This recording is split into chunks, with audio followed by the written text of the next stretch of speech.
Hello everybody, Realm Builder Guy here, and welcome back to the channel. And a huge update for Crusader Kings 3 that I want to talk to you about today. First of all, of course, don't forget, like, comment, subscribe. You can buy me a coffee. You can support the channel in other ways. Links down in the description. So, YouTube-y stuff out of the way. Now we're going to dive into Dev Diary number 172 and the full medieval world. Just released a few days ago, or, well, more than a week ago at this point, discussing the future of Crusader Kings 3. Now, I have to admit, I've been a little bit detached from CK3 for a number of reasons. If you stick around to the end of the video, I'm going to give you a few of those reasons and what my plans now are for the future for Crusader Kings 3 content, as well as how you can help me in the decision-making process when it comes to what we're going to do next here on the channel. So, let's dive into the full medieval world, and you can already see it here. This is something that we've been wanting for years since it launched. Let me zoom in here. You can see all of Asia now has been added. So the Far East in China, Japan, Korea, Indonesia, and so forth being added to the game. Something that we've speculated about since it first launched in the way the map was cut. And of course, what this means. Now, I still have hopes that we're going to get some expansions down here in Africa as well. But as far as a full medieval world, kind of when you get below this section here in Africa, it kind of, I'm not going to say dies off in significance, but the most significant historical happenings of the medieval period were clearly in this region and north. But then adding China and Japan, and of course Indonesia and Korea, huge, huge, huge news. So we're going to talk about this here today, and hello and welcome to this first development diary about the upcoming All Under Heaven DLC. Great name, by the way, and its associated updates. The diary is going to be a high-level one where we look at the entire expansion, all we aim to do with it. Very excited here. So apart from being grand strategy games, the Paradox games have, for me personally, always been a way to discover the entire world in a given time period. Something that is both a game and a travel guide to the past. With this update, CK will finally get rid of the last artificial barriers to that kind of experience, as the map will no longer arbitrarily end in Burma and Tibet. Huge there. This lets us shine a spotlight on some of the most interesting states of the time period, such as Tang and Song China, Heian, Japan, Angkor, and many others. And immediately I'm going to have to apologize for mispronouncing pretty much everything. All Under Heaven. With All Under Heaven, we want to not just add the missing parts of the map, but also fill it with the living world of the past. The goal is that the new part of the map should feel like an integral part of the game. I really like that. This means new governments and their own features, but also means things like special buildings, new cultural traditions, and visual variety. East Asia will have its own look, with event illustrations, clothes, ethnicities, holdings, throne rooms, artifacts, and much more. You can see here this, of course, work in progress. Kind of some background art here. That looks really, really good. So we're going to start off here with China. New central focus of the East Asian expansion by virtue of its sheer size, as well as the reach and impact of its influence and culture, has to be China. It was a very different situation at 867, 1066, and 1178 respectively. China remains both a state that others emulate and a political constant in all of these dates. So, we've got a new title tier, hegemony, or hegemony, depending on which way you want to go. I always say hegemony. Since China is a de jure realm that is more expansive than any one of the empires we currently have in the game, we are adding a new tier title for it, hegemony. In all our start dates, China is the only existing hegemony, but others can be created using the decisions we have for uniting India or Rome. I really like that, so that it's not just As far as East Asia, that's going to be getting something here, but also a unification of India, which makes India really interesting now, in my opinion, as well as, of course, Rome, which has been done many, many times. For now, there is no generic way to create these super empires, and beyond China, there are no de jure ones. Instead, we reserve its use for special cases with bespoke rules and justifications. Okay. Celestial government and merit. China was a bureaucratic state. Yes, actually, that is something in a recent podcast called The Ancients, where they discussed Rome versus China during the time of the high point of the Roman Empire. And that it was funded through a lot of tax collection. And they said that the Chinese Empire at the same time had more than 10 times as many bureaucrats as Rome did. So bureaucracy was always a big part of Chinese government. So China was a bureaucratic state, and though it differed a bit depending on era, positions in government as well as in provincial administration were largely given to career officials based on their perceived merit. Thousands would take the imperial examinations in order to start their career in public service, leading to possibly the most well-educated government apparatus in the world. And well-educated government apparatus and deep bureaucratic government apparatus at the same time. In All Under Heaven, the hegemony of China has a special type of government called the celestial government. It builds on the administrative government introduced in Roads to Power for the Byzantine Empire. Househeads and governors are playable and can build up influence and acquire positions, while families have a domicile representing their permanent power base as they can build up over time. So I really like that because you could tap into kind of this admin government from multiple angles. I like that. So it's not just if you're playing, basically China, that you can tap into that. Where the Byzantine governors are solely appointed based on spending influence, however, the Chinese system relies more closely on merit. Merit is a value that you build up during a lifetime in public service through serving in important jobs and taking good decisions. Merit cannot be spent like a currency. Instead, it is how you are compared to other applicants for any position. I like that it's not static. Obviously, you're earning it over time. However, you can see here's your merit rank as it goes up. These are the graphics that are still going to be added. So work in progress here. So I really like that. And the comparison to others, and that means, how you go in status.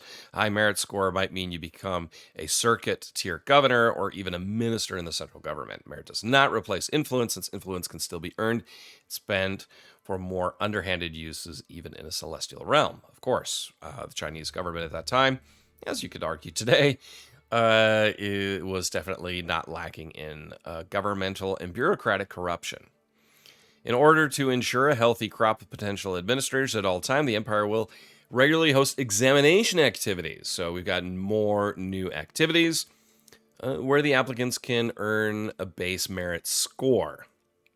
Okay, so we're back to an event-based system where, depending on your selection, you can create a higher pool of merit points.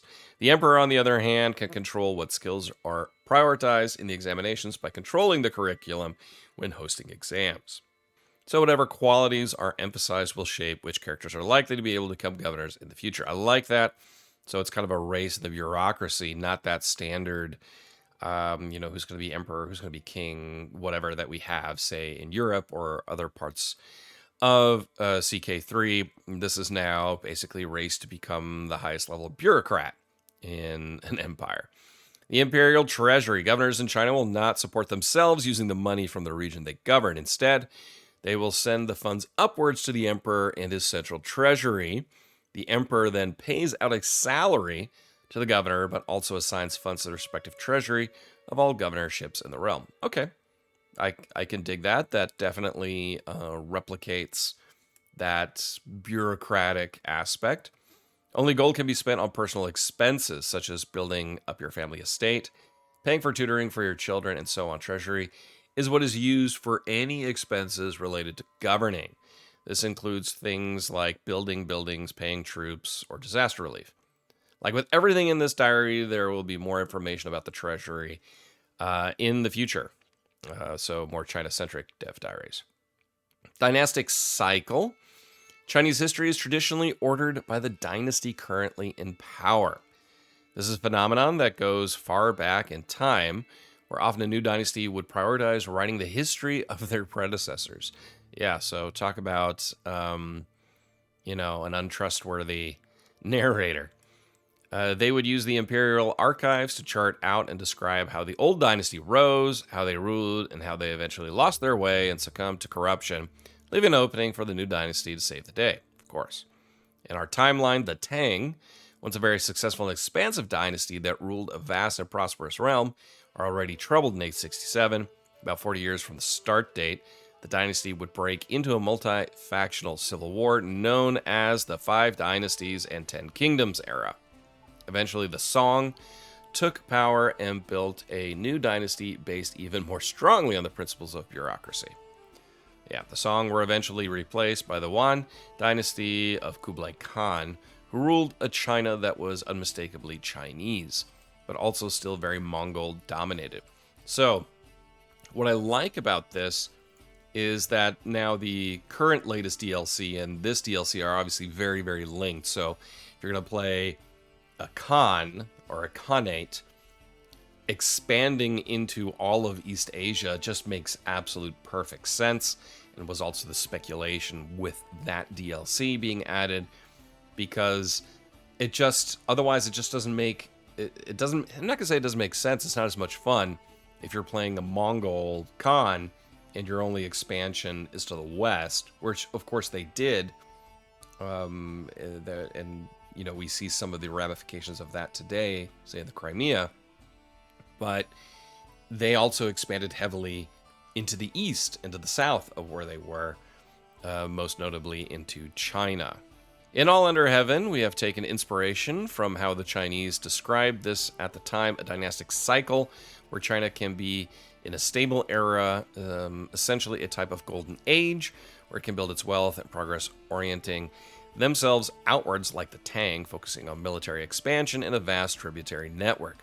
Another focus can be advancing the core region with great building projects, economic development, innovation, and strong bureaucracy.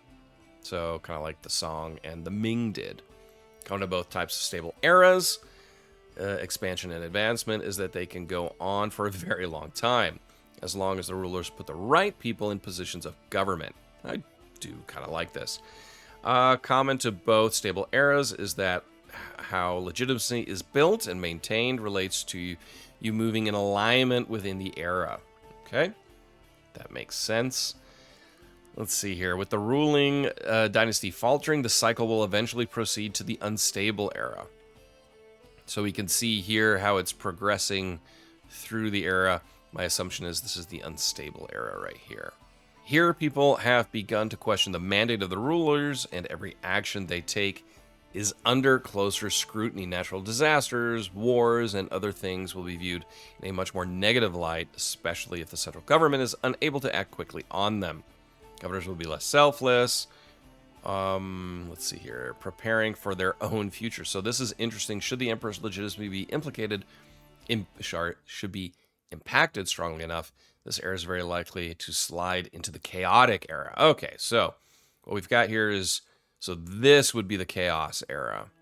This would be the unstable, and this would be, of course, the amazing era when everything is just awesome in the cycle. In the chaotic era, the hegemony of China title is suspended, while the various empires, kingdoms, and duchies in the Chinese realm are splintered into separate realms. These will quickly try to form their own dynasties in conflict with each other.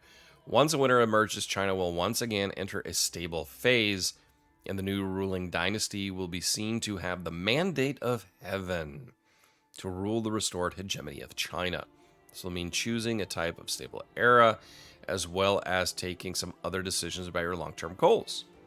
So there's much more they're going to talk about this in future Dev Diaries. I really like this because one of my concerns would have been that you've got this bureaucratic hegemony, this powerful empire, and there's no real way to progress to possibly become emperor or create an imperial dynasty. But of course it does, because what you're going to be doing as, let's say, a governor, as you're building up your merit and your influence and so on, backstabbing other governors and other bureaucrats, is you're essentially preparing for the next wheel, as it were, in this cycle, the next phase in the unstable era.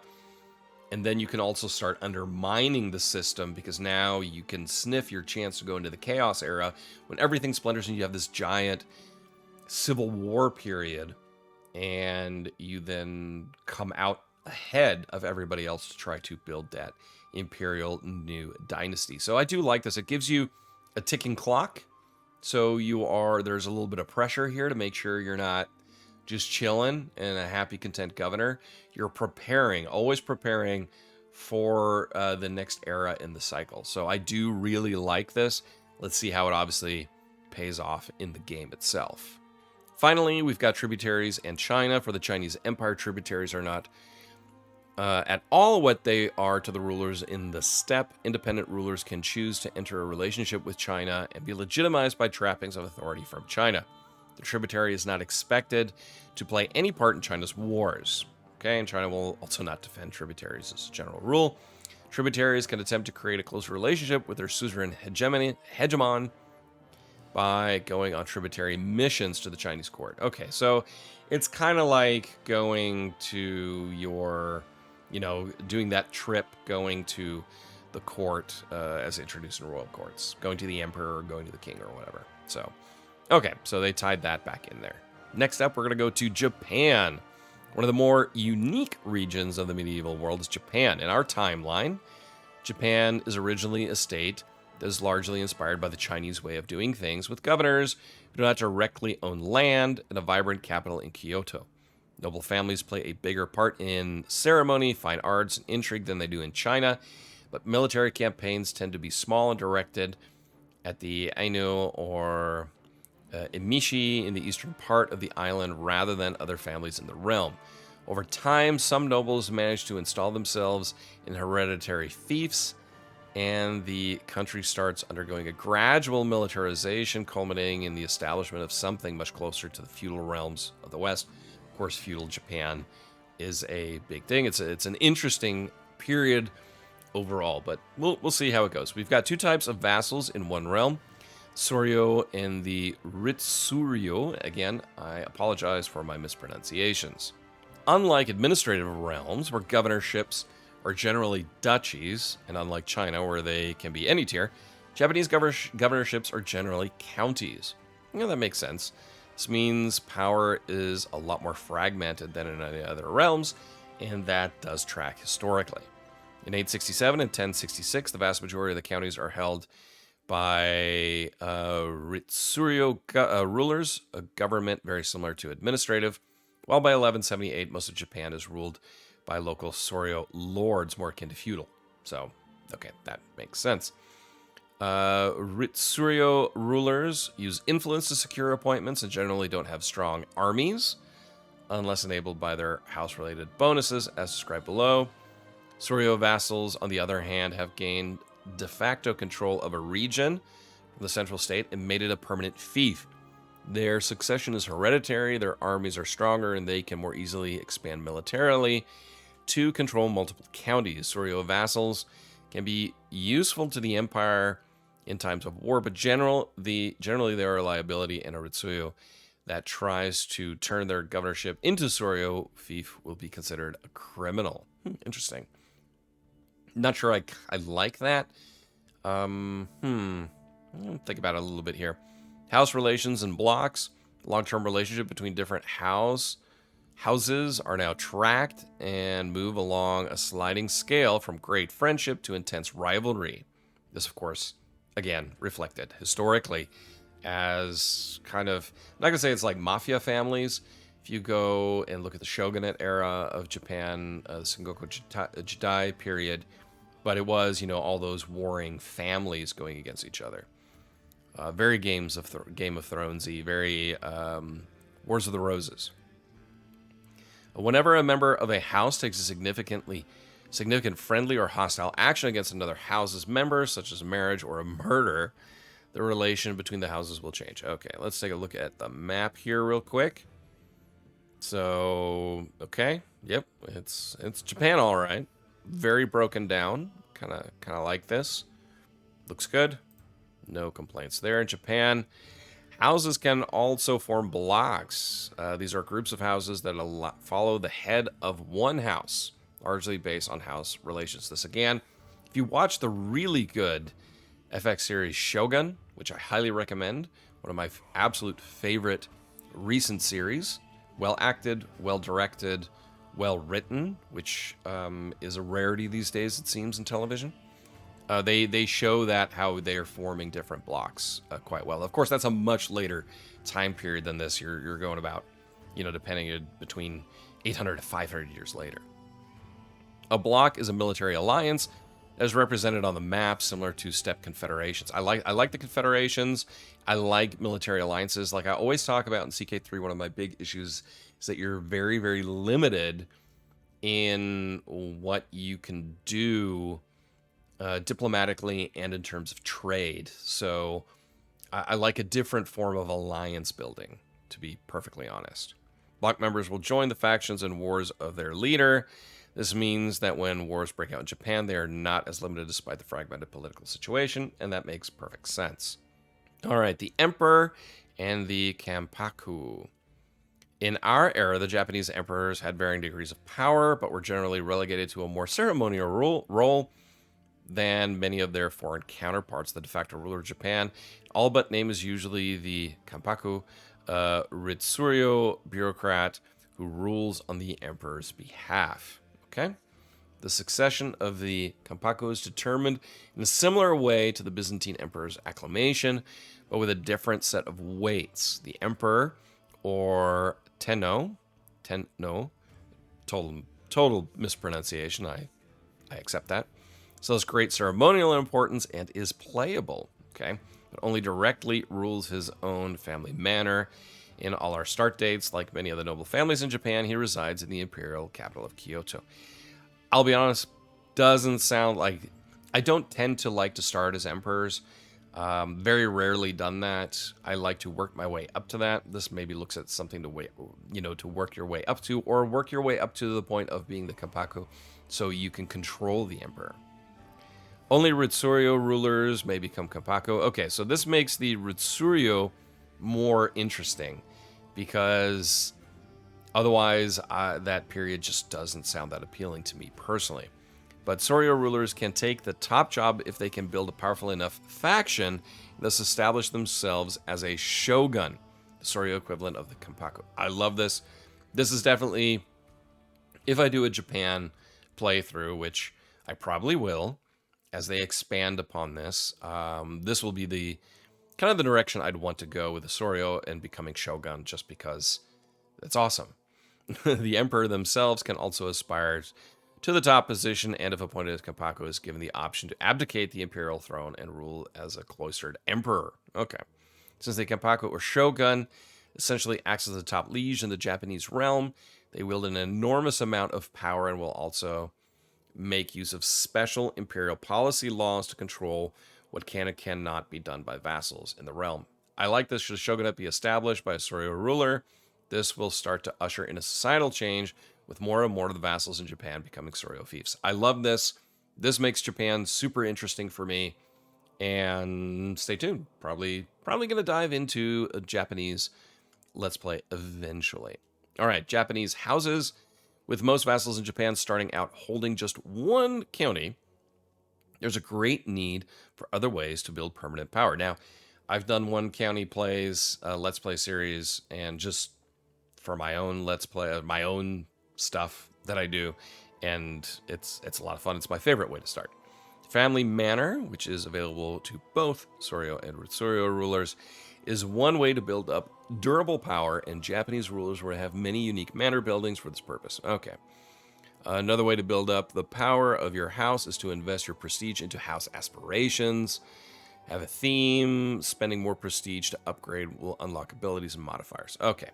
So, that's Japan. Now we go to Southeast Asia, which also is a very interesting Region for this time period, Southeast Asia in this timeline, is not yet as close to the Chinese sphere of influence as Japan or Korea. The mainland, as well as the islands, are a mix of indigenous faiths with tribal rulers and Indophile states practicing Hinduism or Buddhism. Unlike the bureaucratic nature of the realms to their north, the realms here are often more transitory in nature. Small central realms often control networks of tributaries that contract or grow with relatively contract or grow with relatively little drama. The great empires of this region were often more advanced versions of this, with priests administering the realm on behalf of self-proclaimed god kings based in enormous temple cities. I mean, you could definitely do kind of take the Philippines or something like that and do an island empire, a small island empire, kind of, take over one of these and then expand somewhere else. Mandala government in All Under Heaven. Buddhist and Hindu states in Southeast Asia will predominantly start with the new Mandala government. This government form initially has a lower vassal and domain limit and instead relies on its own flavor of tributaries in a great way. Mandala realms have the new temple citadel as their main holding type. Very cool. Though they can also hold castles and temples. And let's see here. Finally, we've got the Devaraja God Kings. Independent Mandala ruler is considered a God King, or Devaraja. Most of your authority and power will stem from piety, and many things that would otherwise cost prestige or even gold will now consume piety. I like that this gives kind of religious heads a little bit more, it's more fun to play in that aspect. To be a Devaraja means aspiring to be an ideal ruler in Buddhism or Hinduism, with your radiance attracting tributaries and vassals to your cause. The more convincing you are in this respect, the more tributaries you will be able to steal from other rulers, and the more your power can grow. Devarajas also have access to several new levels of devotion, with increasing benefits that will increase the initially restrictive domain and vassal limits of the government.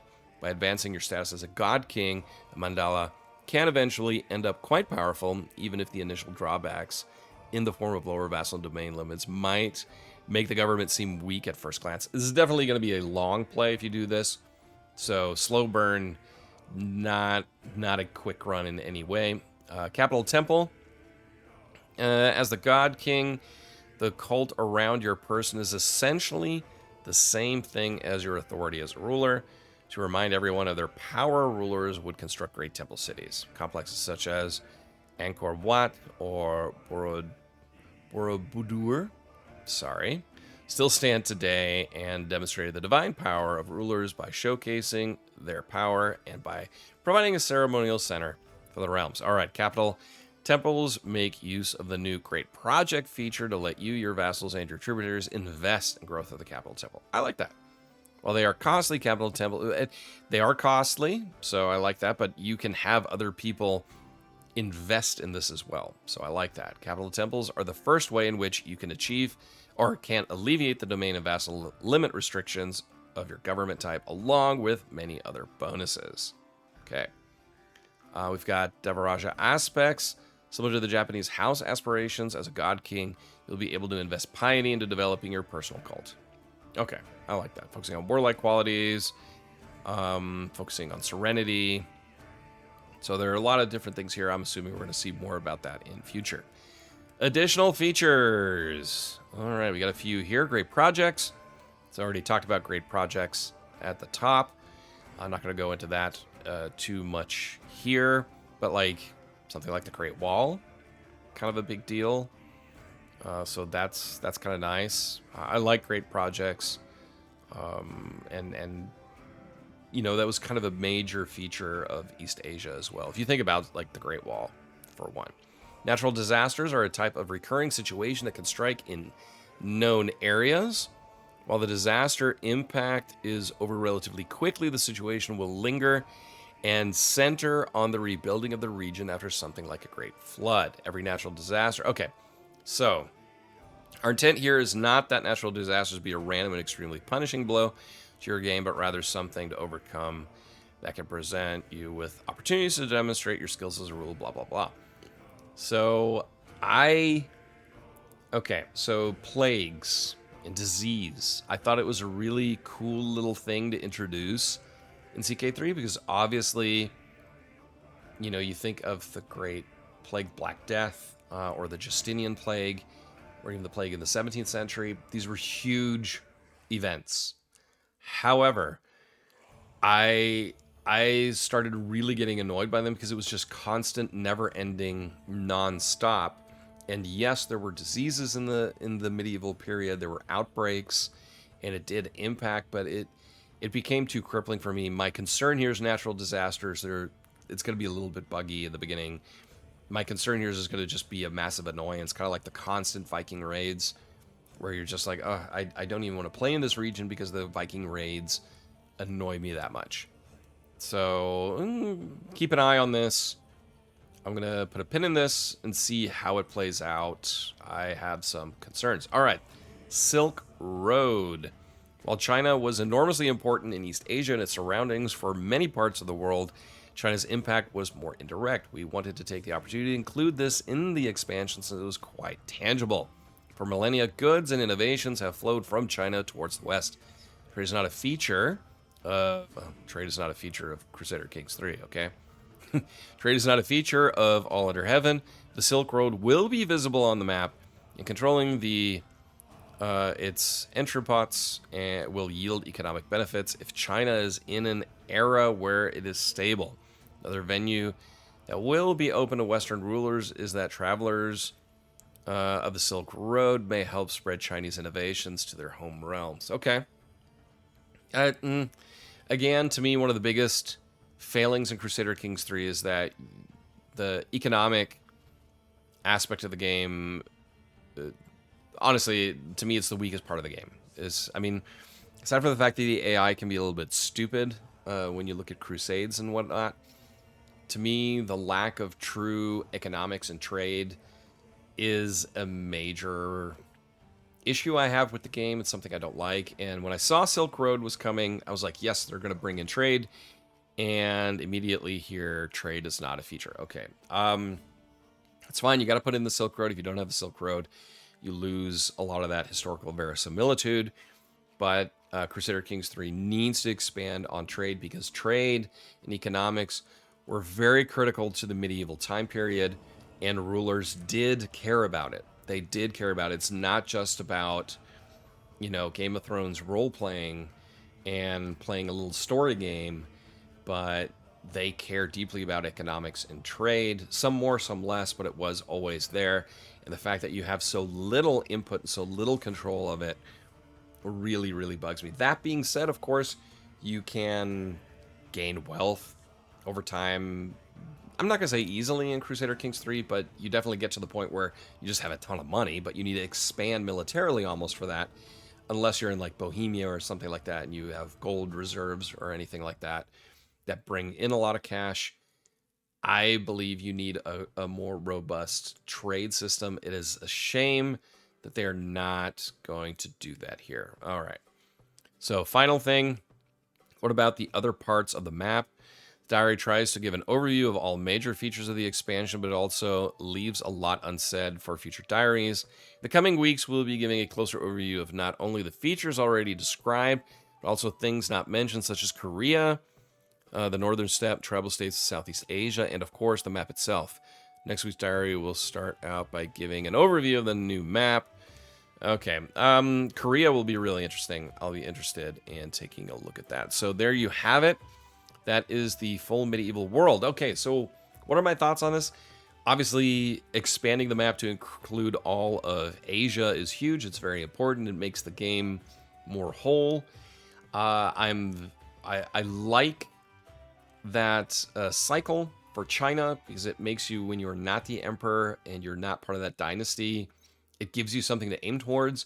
Japan, we'll see. I think that Soryo pathway to establish, to become shogun is the most interesting pathway. So a later era playthrough for Japan is definitely the way to go. I think with China, for as much as I don't like the early start dates in Crusader Kings, this is one where I would definitely say you go with that, the earliest start date, and kind of build from there. I think that makes China eminently interesting. And now also that kind of the Khanate expansion DLC, that becomes more interesting now as well, because you can expand further south and further east as the Mongols actually did. I'd be curious to know what your thoughts are on this, what you're going to play. So now we're going to talk about the future of Crusader Kings 3 here on the channel real quick. I was toying with the idea of starting a new Let's Play series. Now that I'm seeing this coming out, my thought is maybe I hold off and wait until this comes out and do something in China or Japan, because I think that would be really interesting. So that would mean, of course, nothing in the meantime. But I'm going to let you decide. So, of course, I could go back and kind of dive back into the Angevin Let's Play series and just try to see if we can finish that before this drops, or start something new that I do have an idea on. It would, again, be more European focused, less Central Asia, because now that this is coming, I'm not interested in anything Central Asian, because I want all of Asia to be part of it. So Europe kind of becomes the de facto place of interest for me. I'd like to know your thoughts, what you might be interested in seeing from me here on the channel. My personal issue, and the reason why there really hasn't been anything with Crusader Kings 3 for quite a while, is because I got a little bit bored of the game, because it was just rinse and repeat over and over and over and over and over again. At the same time, I felt like too many of my decisions didn't matter, because it wasn't down to random number generation. I'm a huge fan of random events and things like that, but it was to ever advance anything. There were these events, and a lot of times they were just the same ones, and you could see in the playthrough, I'm like, okay, let's keep going.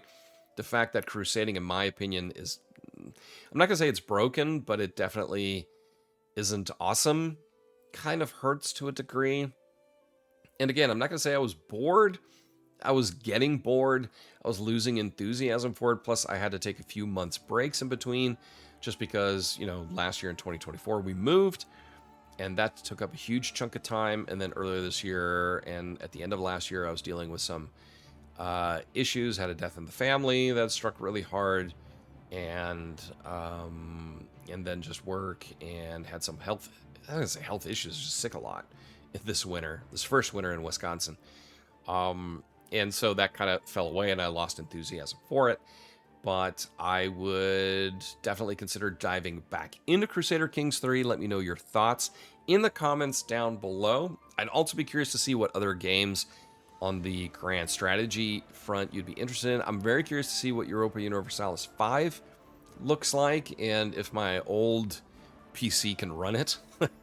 That'll be an interesting one. I'm pretty sure it will be able to. Victoria 3, I'm still not interested. I'm just too disappointed in that game. Maybe it's gotten better. Let me know if it has, and I'll reinvestigate that game in the meantime. But there are a few other ones that I'm going to bring here to the channel anyway, and I hope you enjoy this. As always, I appreciate you tuning in to the video. I'm going to be doing this more regularly again in the future as I get back to a more regular schedule.